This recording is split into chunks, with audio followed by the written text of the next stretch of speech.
Bonjour, donc petit complément sur la vidéo précédente dont le but était donc de résoudre une équation du second degré sans utiliser le discriminant. Donc on a vu qu'elle pouvait s'écrire aussi sous cette forme-là. Ce qui, là on pouvait s'apercevoir qu'on avait l'identité remarquable a carré moins b carré égale 0. Bon, on aurait pu utiliser cette identité remarquable, effectivement, mais j'ai oublié de préciser qu'on aurait pu très bien aussi dire que ça, c'était équivalent à x plus 5 demi au carré était égal à 29 sur 4.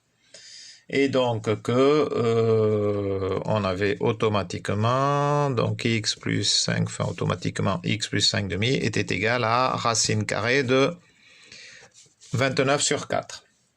Donc ça fait racine carrée de 29 sur 2. Et le 5 demi passe de l'autre côté, on a un moins 5 demi. Donc on avait, oui, alors là évidemment, grosse erreur, puisque là ici c'est où x plus 5 demi égale moins racine carrée de 29 sur 4. On a les deux possibilités. Voilà, et donc le 5 demi passe de l'autre côté de part et d'autre, et donc on a nos deux solutions.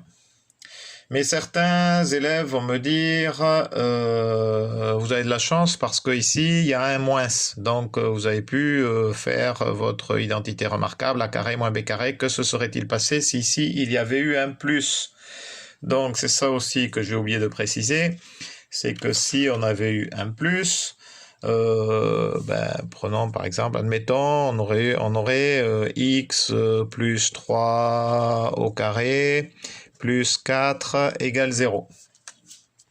Eh bien, je passe le 4 de l'autre côté, il devient moins 4. Et là, je tombe sur une anomalie, puisque on sait qu'un carré est toujours positif, ou égal à 0. Et ici, on a un nombre négatif. Donc là, c'est impossible. Il n'y a pas de solution. Voilà. Donc, ça c'est pratique du coup, puisque, admettons, on a une fonction, n'importe quelle fonction. Bon, je reprends la fonction, admettons, je pose la fonction f qui a x associe x au carré plus 5x moins 1, pour rester dans l'exemple. On a vu que sa forme canonique, c'était f de x égale x plus 5 demi au carré moins 29 quarts. Donc ici, ce qu'on peut dire, c'est que si on généralise, si on a une fonction sous la forme canonique avec un moins ici, eh bien la fonction elle va s'annuler. Dans ce cas-là, elle s'annulera deux fois, si ici on a un nombre qui est différent de 0.